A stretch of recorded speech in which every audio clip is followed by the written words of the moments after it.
Starting a workflow in Flodesk is easier than ever. Introducing multiple triggers for your workflows. To get started, I'm going to go ahead and click New Workflow. And then I'm going to start one from scratch.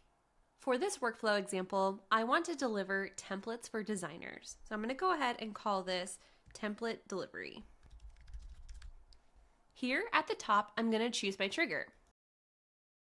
I'm going to go ahead and use a segment for this trigger.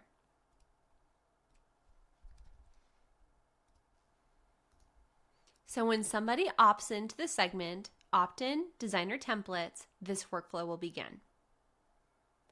Now here's where I can add that new trigger. Over on the right-hand side, you'll see a plus sign. I can click on this to add a new trigger to my workflow. I recently spoke at a conference for designers, and I want that form from that conference to also trigger this same workflow.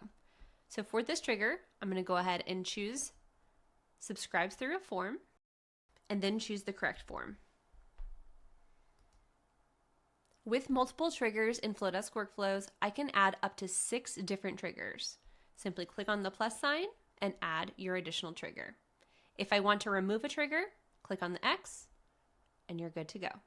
Now, eventually, I want the emails in this workflow to be the same, but depending on how they signed up, I want the first email to be a little bit different. For example, if they opted in through one of my traditional forms on my website and added themselves to this segment, I want to make sure to send them that generic email that applies to them.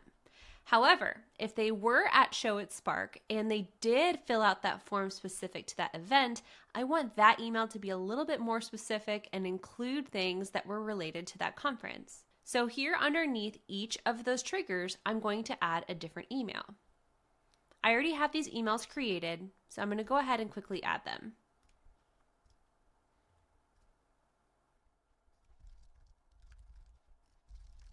For the next trigger, I'm going to hover under that line, click on the plus sign, and add the email that's relevant to that specific trigger.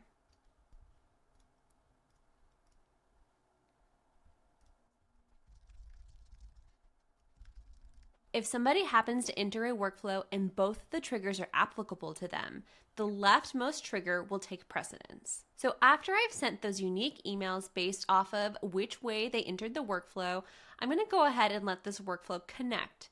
If you see here where they connect, I can click on the plus sign and add a time delay. After one day, I want both of these paths to receive the next email. So what I'm going to do, hover over the line, click on the plus sign, and add that email here. Again, I've already created it, so I'm going to go ahead and add it to my workflow just like that. And there we go. We have built a workflow with multiple triggers. Once I'm ready, I'm going to go ahead and click Publish, and publish now.